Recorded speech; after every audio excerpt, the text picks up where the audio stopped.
मेरे प्यारे बच्चों, आप सभी को नमस्कार। विशाल कुमार, संतन अहिरा, भुवनेश्वरी शर्मा, विकास यादव, राकेश कुमार, गौरव झा, विक्रांत, मेरे नन्हे मुन्ने प्यारे बच्चों, आप सभी को नमस्कार। आप सभी का स्वागत है इस क्लास में। आइए मेरे प्यारे बच्चों, आगे बढ़े और टाइम एंड वर्क के क्वेश्चन आगे करते हैं।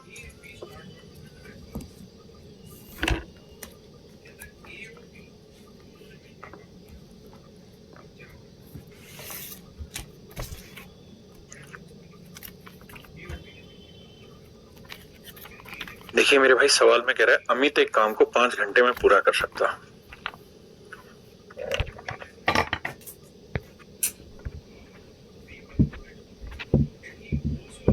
देखिए मेरे भाई, सवाल में कह रहा है अमित एक काम को 5 घंटे में पूरा कर सकता।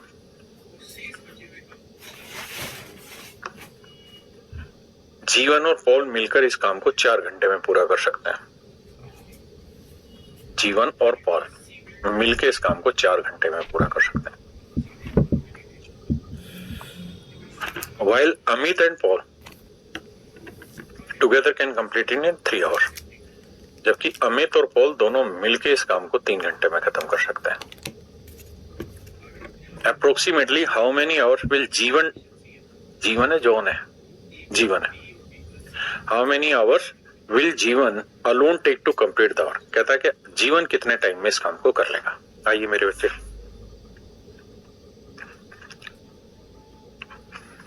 टोटल काम मानते हैं भैया 5 4 3 का 5 चौक 20 30 60 है।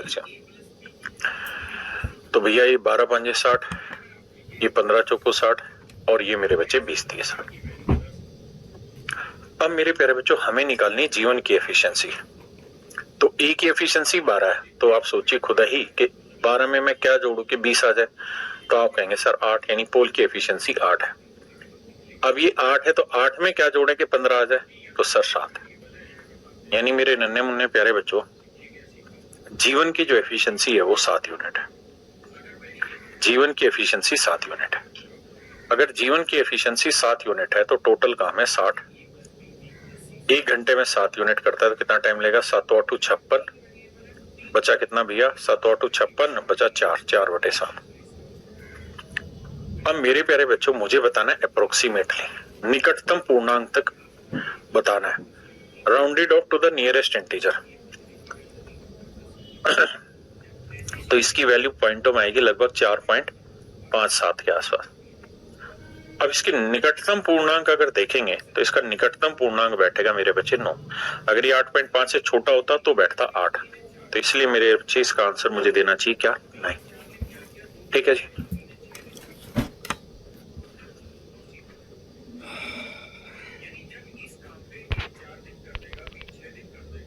तो 56 बचा 4। Don't take to complete.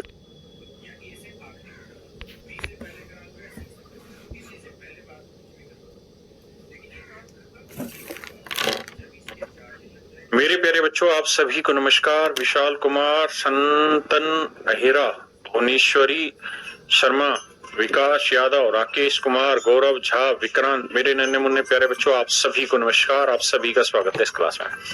आइए मेरे प्यारे बच्चों, आगे बढ़े और टाइम एंड वर्क के क्वेश्चन आगे करते हैं।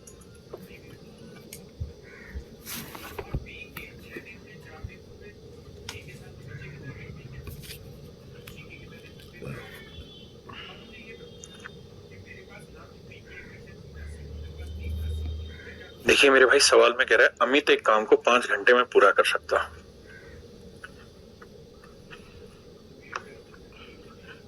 जीवन और पॉल मिलकर इस काम को 4 घंटे में पूरा कर सकते हैं। जीवन और पॉल मिलकर इस काम को 4 घंटे में पूरा कर सकते हैं। While Amit and Paul together can complete in 3 hours, जबकि अमित और पॉल दोनों मिलकर इस काम को 3 घंटे में खत्म कर सकते हैं। Approximately how many hours will जीवन है, जॉन है, जीवन है, how many hours will जीवन alone take to complete the work? कहता है कि जीवन कितने टाइम में इस काम को कर लेगा। आइए मेरे बच्चे, टोटल काम मानते हैं भैया 5 4 3 का 5 चौक 20 30 60 है। तो भैया ये 12 5 60, ये 15 चौक 60 और ये मेरे बच्चे 20 30 60। अब मेरे प्यारे बच्चों, हमें निकालनी जीवन की एफिशिएंसी। तो ई की एफिशिएंसी 12 है, तो आप सोचिए खुद ही कि 12 में मैं क्या जोड़ू कि 20 आ जाए, तो आप कहेंगे सर 8, यानी पोल की एफिशिएंसी 8 है। अब ये 8 है तो 8 में क्या जोड़े कि 15 आ जाए, तो सर 7 है।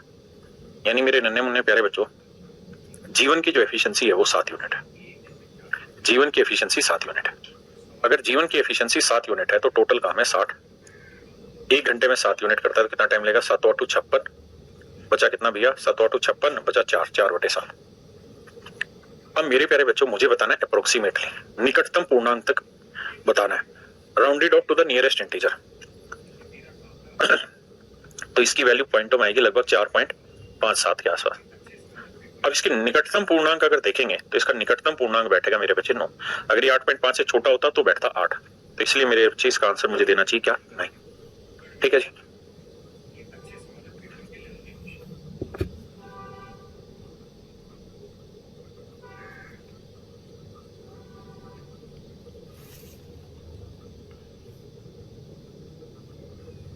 देखिए मेरे प्यारे बच्चों, सवाल में ये कह रहा है, कहता है रक्षक अजय एंड सतीश, रक्षक Ajay and Satish are sanitation workers in a municipal corporation. Rakshit alone takes 20 hours in a train while Ajay takes 12 hours per when working alone to do the same. All three together only 5 hours to clean up. कहता रक्षित, अजय और ये तीसरा है S, Satish. कहता तीनों मिलके 5 घंटे में कोई काम खत्म कर लेता है। तो बताओ सतीश अकेला कितनी देर में खत्म करेगा? अब मेरे बच्चों आइए टोटल काम मान लेते हैं। तो 20 12 5 कैल्शियम आया मेरे हिसाब से 60, तो 20 30 60, 12 5 60 और 5 को काटेंगे तो 12 5 60। अब मेरे बच्चे ये बताइए, तीनों की टोटल एफिशिएंसी 12, रक्षित की एफिशिएंसी 3, अजय की एफिशिएंसी 5, तो सतीश की क्या होगी? तो जोड़ करेंगे तो 12 5 3 8, तो ये कितनी आएगी? 4। तो मेरे बच्चे सतीश की एफिशिएंसी आई 4। टोटल काम है 60, 60 को 4 से भाग देंगे तो आंसर आया मेरे बच्चे 15। तो जो सतीश है वो अकेला पूरा काम 15 घंटे में कर लेगा। अब आइए सवाल पे, कह रहे ए बी और सी मिलकर एक कार्य को 12 दिन में पूरा करते हैं। तो जो सतीश है वो अकेला पूरा काम 15 घंटे में कर लेगा। अब आइए सवाल पे, कह रहे ए बी और सी मिलकर एक कार्य को 12 दिन में पूरा करते हैं। देखिए जी, ए बी और सी मिलके किसी काम को 12 दिन में, बाबू बहुत बढ़िया। ए और बी उसी कार्य को 36 दिन में पूरा कर लेते हैं। ए और बी अकेले उसी काम को, यानी दोनों मिलके 36 दिन में पूरा कर लेते हैं। सी अकेले उसी काम को कितने दिन में करेगा? A as well as B alone can do the same work in 36 days. यानी यहां गड़बड़ आ रही है, यहां शब्दों के हिसाब से इसका मतलब ये है कि A as well as B alone can do the same work in 36 days. वो ये कह रहा है कि भाई ए भी उस काम को 36 दिन में कर लेगा और बी भी उस काम को 36 दिन में कर लेगा। इसका मतलब तो ये हुआ कि भाई दोनों अलग अलग अकेले उस काम को 36 दिन में पूरा कर सकते हैं। इसका मतलब शायद ये हुआ लैंग्वेज का। देखिए अरिथमेटिक में, खासकर टाइम एंड वर्क में ये प्रॉब्लम है कि लैंग्वेज कई बार क्लियर नहीं होती, उसको हमें अपने अकॉर्डिंग समझना होता है। एक दो सवाल और आएंगे आगे, मैं दिखाऊंगा कि उनमें कैसे प्रॉब्लम क्रिएट होती है लैंग्वेज के। तो भैया एलसीएम आया 36, ये 36 एकम 36, 36 एकम 36, 12 3 36, तो ये एफिशिएंसी आई 3। अब ए की एफिशिएंसी 1 है, बी की एफिशिएंसी 1 है, तो बची हुई क्या? सी। तो सी की एफिशिएंसी भी क्या है मेरे बच्चे? 1। और सी की एफिशिएंसी 1 है तो पूरा काम कितना होगा? 36/1। आंसर होगा मेरे प्यारे बच्चों 36 घंटे। दिन है तो दिन 36 दिन, तो पूरा काम मेरे प्यारे बच्चों 36 दिन में खत्म हो जाएगा। तो सी अकेला उस काम को 36 दिन में पूरा कर लेगा। हाँ जी।